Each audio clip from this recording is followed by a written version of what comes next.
Witam. Dzisiaj, korzystając z sezonu na róże, pokażę Wam, jak zrobić takie kosmetyki, które możecie też nabyć w sklepach naturalnych. To jest masło karité z olejkiem różanym oraz woda z rumianku. Oczywiście nasze kosmetyki będą słabsze niż te wytwarzane profesjonalnie, nie będą również tak trwałe, ale za to będą prawie za darmo oraz będziemy mieli satysfakcję, że sami je zrobiliśmy. Będą to 2 maceraty oraz 2 destylacje. Najpierw macerat w spirytusie. To jest mój ulubiony sposób na zachowanie zapachu róż. Dlaczego? Dlatego, że jest on najprostszy, najszybciej, najłatwiej się to robi i jest też taki macerat bardzo trwały. Polega to na tym, że po prostu zalewamy płatki róż spirytusem i musimy zostawić na 2-3 dni, aż one po prostu puszczą sok i olejek do tego spirytusu. Gdy zalejecie spirytusem te płatki róż, najlepiej jest przetrzymywać to w chłodnym miejscu, nawet włożyć do lodówki. Dlatego, że spirytus bardzo szybko paruje, no a chcemy, żeby on nam rozpuścił wszystkie olejki eteryczne, a nie wyparował zbyt szybko. Tak wyglądają te płatki róż gdzieś około 10 minut po zalaniu. I teraz wkładamy je do lodówki i trzymamy 2 dni. Po 2 dniach wyciągamy z lodówki ten nasz macerat i przygotowujemy sobie świeże płatki róż i po prostu musimy przez sitko ten nasz spirytus przelać do słoika ze świeżymi płatkami róż. Oczywiście to już nie jest czysty spirytus, to jest spirytus wraz z sokiem z tych płatków. Tą czynność takiego ponownej maceracji świeżych płatków możemy powtarzać kilka razy, ale też nie za dużo razy, ponieważ tej wody w stosunku do spirytusu jest coraz więcej i ten nasz macerat może się okazać mało trwały.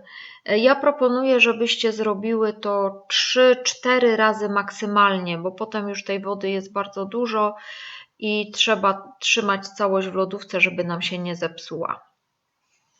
Jakie róże użyć? Oczywiście możecie użyć wszelkie pachnące róże, jakie macie dostępne. Najlepsze są róże damasceńskie, takie jakich się używa profesjonalnie do robienia olejku różanego.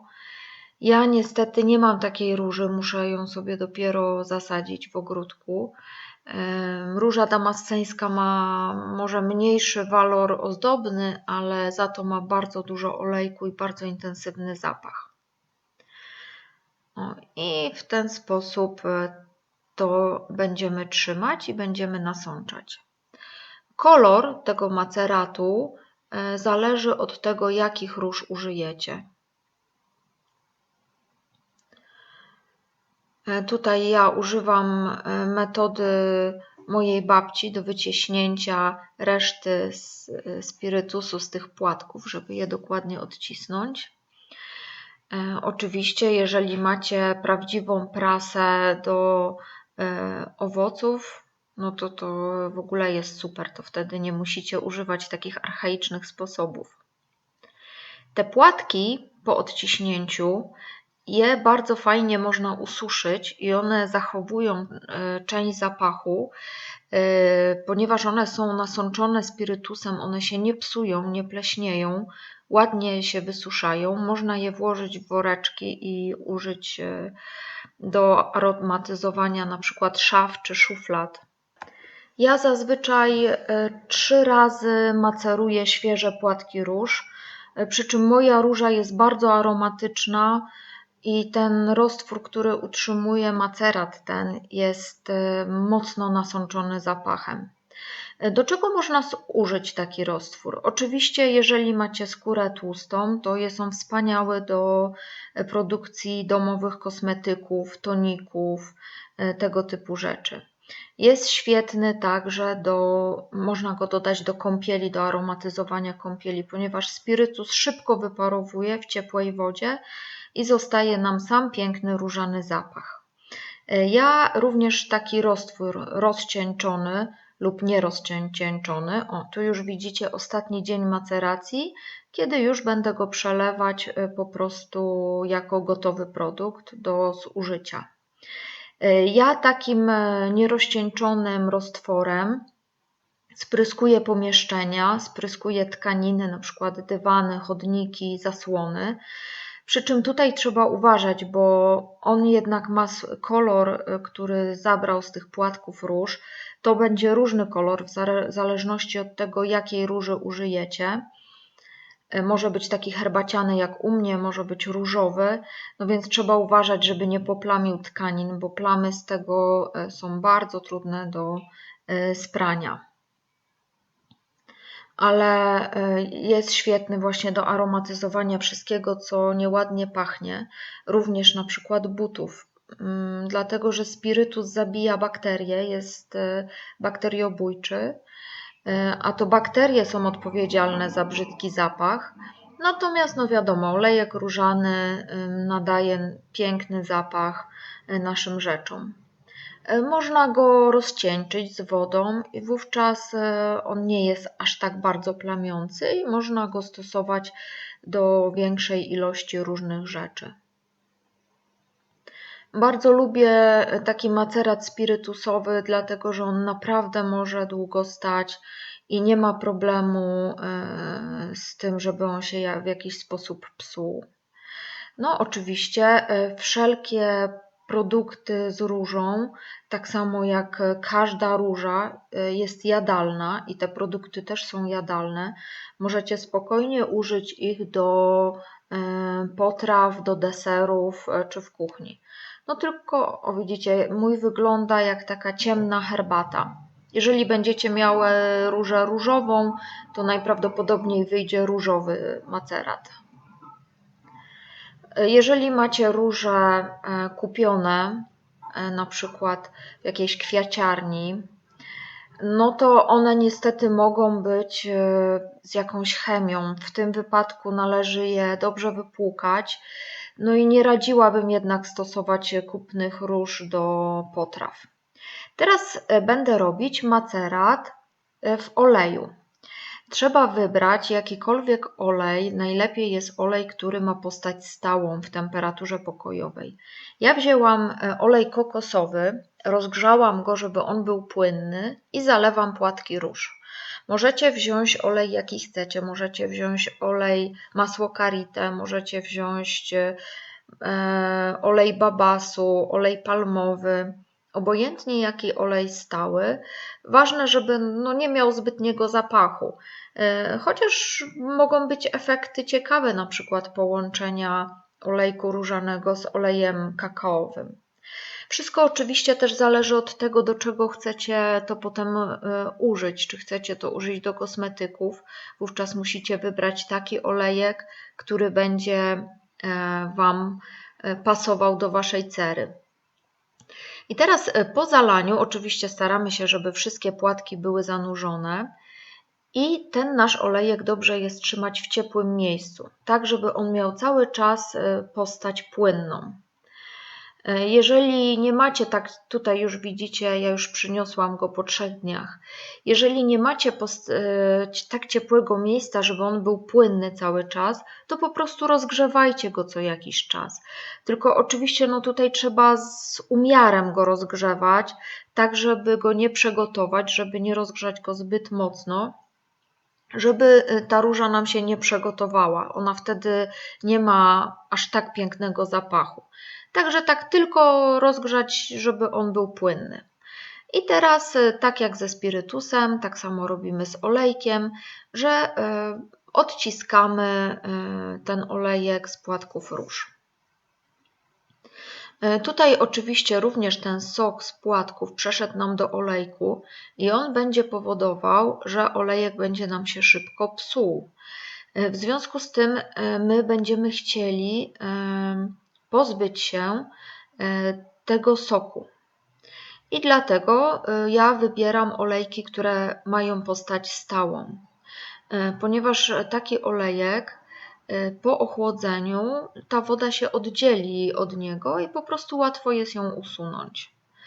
Oczywiście można wybrać też inny olej, na przykład olej płynny jakiś, olej winogronowy czy oliwę z oliwek nawet, ale w tym przypadku o wiele trudniej jest oddzielić od niego tą wodę i taki olejek szybko się psuje, więc albo trzeba natychmiast go zużyć, albo po prostu można też dolać trochę spirytusu do niego, aby go dodatkowo zakonserwować.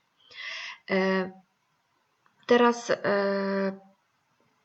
gdy odcisnę już te wszystkie róże, to chciałabym, żeby ten olejek tak jakby się rozwarstwił z wodą, żeby woda po prostu osiadła na dnie naczynia, natomiast olejek popłynął do góry, ponieważ w tej chwili to mam taką jednorodną mieszaninę.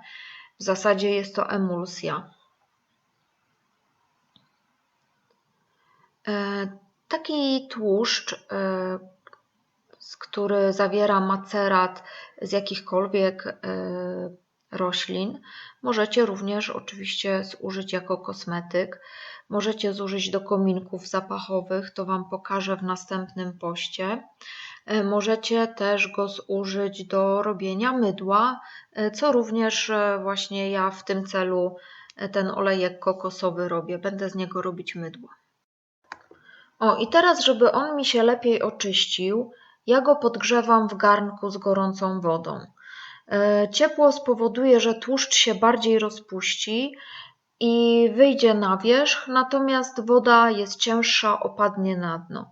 Wtedy ten olejek należy schłodzić, włożyć go do lodówki, czy tam gdzieś, gdzie jest chłodno i wtedy łatwo jest usunąć tą wodę. Zobaczcie, ja tu mam podgrzany olejek. On jest dużo bardziej przejrzysty, jest czystszy, ponieważ wszystkie te brudy łącznie z wodą opadły na dno naczynia. Chodzi o to po prostu, żeby w tłuszczu został zapach, natomiast żeby usunąć całą wodę, bo woda powoduje szybkie psucie się mieszaniny. Ja idę to zanoszę do lodówki.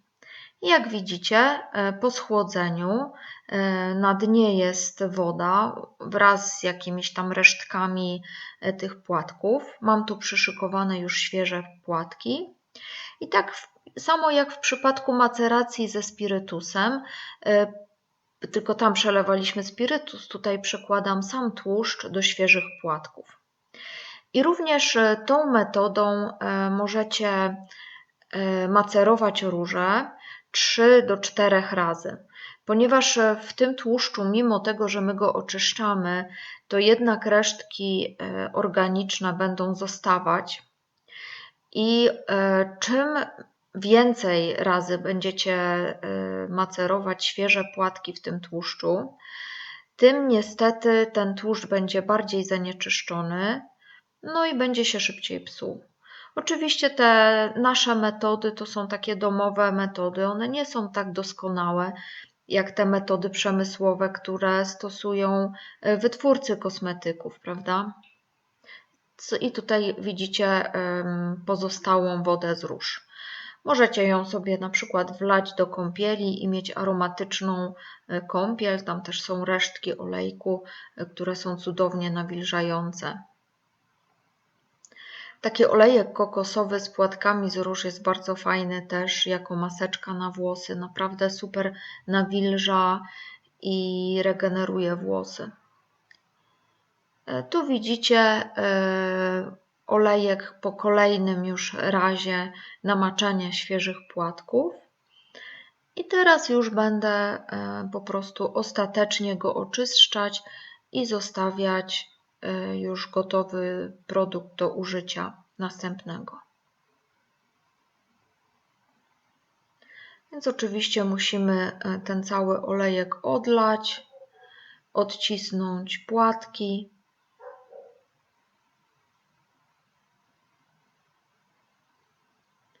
W następnych filmach pokażę Wam, jak robię z tego olejku mydło różane.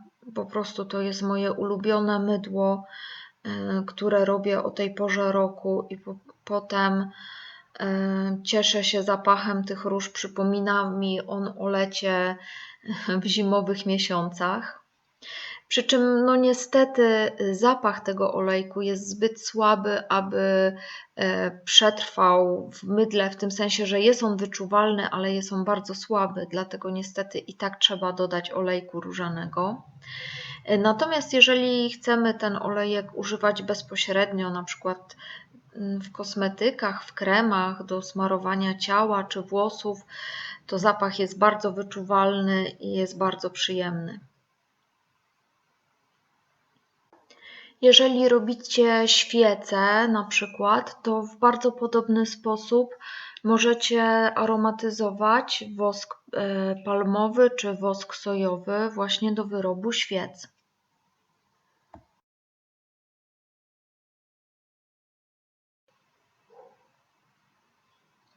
Bardzo fajne są tego typu prace, bo robimy to, kiedy jest ciepło, przyjemnie, a potem używamy tych rzeczy, kiedy już jest jesień czy zima i to takie bardzo miło się potem to wszystko kojarzy z tymi ciepłymi dniami. Wyciskam dokładnie. Oczywiście wszelkimi resztkami olejku potem się smarujemy wszędzie, gdzie możemy, bo jest on bardzo, bardzo korzystny dla naszej skóry. O, i tak wygląda to, co otrzymujemy po maceracji. To są płatki róż, które możemy wrzucić sobie do kąpieli. One zawierają resztki tego olejku kokosowego. I może one gorzej wyglądają niż świeże płatki róż, ale są za to dużo bardziej aromatyczne, bo są zgniecione.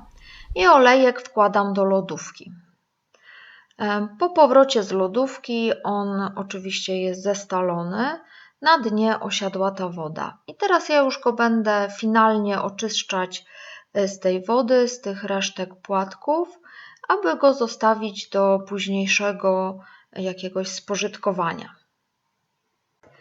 Już Wam mówiłam, że do tej maceracji można użyć różnych tłuszczy i mówiłam Wam też, że wszystkie róże są jadalne.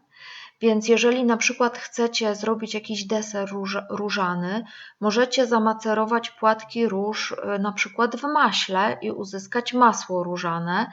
Zużyć je potem do ciasta czy do jakichś kremów. Na pewno będzie to niezwykły zupełnie deser i zadziwicie swoją rodzinę i znajomych takim deserem. Można także macerować płatki róż w płynnych olejach. Bardzo fajne są oleje, które nie mają zapachu, na przykład migdałowy, winogronowy lub też jakieś bardzo oczyszczone olejki. Natomiast ciężko jest z takich olejków oddzielić wodę wydzielającą się z płatków i najlepiej jest mieć taki dzbanek do odlewania sosów. To jest taki dzbanek, który ma dzióbek przy samym dnie. I wówczas możemy odlać tą wodę zbierającą się na dnie, natomiast zostaje nam czysty tłuszcz. Jeżeli tego nie zrobimy, to taki olejek jest bardzo krótkotrwały i trzeba go zużyć w przeciągu tygodnia i oczywiście trzeba trzymać go w lodówce. Ja tutaj używam też ręcznika papierowego po to, aby resztki tej wody dokładnie zebrać z olejku, bo one będą nam psuły ten produkt. I tak wygląda rezultat mojej pracy. Olejek jest troszeczkę bardziej kremowy i dużo bardziej pachnący niż był poprzednio. I tak jak Wam mówiłam, ja będę go używać do mydła. Możecie go oczywiście jeszcze raz rozpuścić, żeby ładnie się ułożył w słoiczku, jeżeli chcecie mieć to w formie kosmetyku. I teraz Wam pokażę najprostszą destylację, jaką możecie wykonać. Potrzebna do niej jest garnek, potrzebna jest woda i słoik. I oczywiście coś, co chcecie przedestylować. Ja mam płatki róż, mogą to być również inne zioła czy owoce. Wkładamy słoik po środku garnka. Chodzi o to, żeby uchwyt, który mamy na pokrywce, żeby po prostu znajdował się centralnie nad słoikiem. Będzie to działać tak, że gdy nalejemy tam wodę, ona będzie się skraplać. To będzie po pokrywce spływać na ten uchwyt i z tego uchwytu kapać nam do słoika. Ta parująca woda zabiera z płatków róż olejki eteryczne i te olejki wraz z tą wodą skapują do słoika. Będziemy mieli więc w słoiku tak zwaną wodę różaną. To będzie woda wraz z olejkami eterycznymi, przez co będzie pięknie pachniała. Jeżeli będziecie destylować na przykład coś, co ma dużo olejków, na przykład cytrusy, to zauważycie kropelki olejków pływające w wodzie. Natomiast róża niestety nie ma dużo olejku. Aby uzyskać 1 gram olejku, trzeba by było przedestylować 3 kg płatków i to oczywiście metodą bardziej przemysłową, bardziej efektywną niż my to robimy w garnku i też oczywiście specjalnym gatunkiem róży, który ma bardzo dużo olejków, więc my raczej tego efektu nie uzyskamy. Ale ta woda różana, którą otrzymamy, jest również bardzo czysta i bardzo cenna. Możecie ją użyć do kosmetyków, można ją nakładać bezpośrednio na skórę w formie toniku, można nią pryskać tkaniny w celu nadania im aromatu. Ona nie plami, ona jest bezbarwna, no i też świetnie się przechowuje, więc ma szereg zalet. Nalewamy wodę. Nie musi być to woda destylowana, może być to zwykła woda. Dobrze, jeżeli jest przygotowana, ponieważ ta woda z kranu często zawiera chlor, więc nie chcemy zapachu chloru w tym. Przykrywamy to przykrywką i wstawiamy w ten sposób na gaz i powolutku gotujemy. Oczywiście ta metoda destylacji jest mało efektywna. Woda paruje, pokrywka jest wypukła, jest chłodniejsza od reszty garnka, więc ona skrapla się na pokrywce i kapie do środka na słoik. Natomiast garnek nie jest szczelny, więc para wydostaje nam się też na boki, w związku z czym nie mamy aż takiej efektywności może jak byśmy chcieli.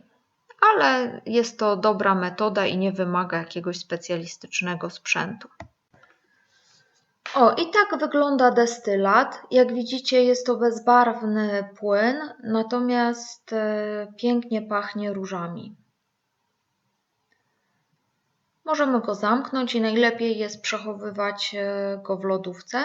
Możemy go też pasteryzować, tak jak normalne słoiki z przetworami, na dłuższe przechowywanie. Teraz pokażę Wam destylację bardziej efektywną, ale do której trzeba poświęcić czajnik oraz taką foremkę do lodów z Ikei. Chyba że macie jakąś inną grubą rurę odporną na temperaturę, to nie musicie tej foremki do lodów ciąć.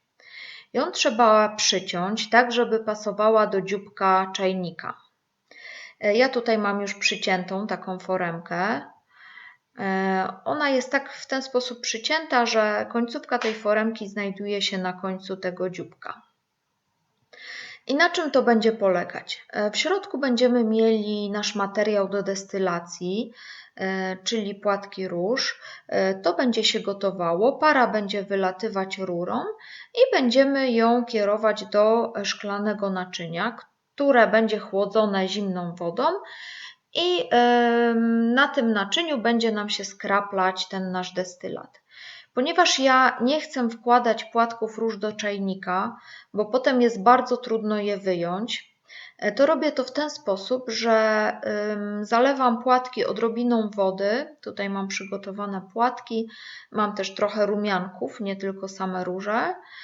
I nastawiam to na gaz wszystko i lekko zagotowuję. Zagotowuję tylko przez sekundę po prostu, tylko tyle, żeby te róże puściły zapach do wody, a żeby się nie przegotowały, bo wtedy znowu tracą ten zapach. Ten zapach nam ucieka wraz z parą z gotowania się. Teraz oczywiście należy ten napar odcedzić i przelać do czajnika. Taką destylację możecie prowadzić również z innymi ziołami, roślinami czy owocami. Fantastycznie wychodzi destylacja ze skórek z owoców cytrusowych. Przy czym, gdy macie jakieś grubsze owoce, to dobrze jest je najpierw rozdrobnić po prostu. O, i teraz ten zapach, który jest bardzo aromatyczny, wlewamy do czajnika i nastawiamy wszystko na gaz. Ja to wszystko zamontuję i zaraz Wam pokażę, jak to wygląda u mnie już w działaniu. O, jak widzicie, wszystko się gotuje na maleńkim ogniu. Para jest wprowadzana do naczynia. Naczynie znajduje się na pojemniku z zimną wodą, ale to nie jest akurat konieczne. Ten pojemnik i tak zawsze będzie chłodniejszy od czajnika, więc para i tak będzie się skraplać. I to się wszystko ładnie skrapla. Gazik jest malutki, po to tylko, żeby ten napar tylko lekko parował. I to teraz wystarczy co jakiś czas podejść, sprawdzić, zlać ten destylat do mniejszego słoiczka i sprawdzić, czy ta para jeszcze w ogóle pachnie, czy dalej prowadzić tą destylację, czy nie prowadzić tej destylacji już i trzeba wymienić napar na świeży. No i życzę Wam powodzenia w próbach zachowania zapachu i myślę, że warto wykorzystać ten sezon na róże i spróbować ich zapach zachować.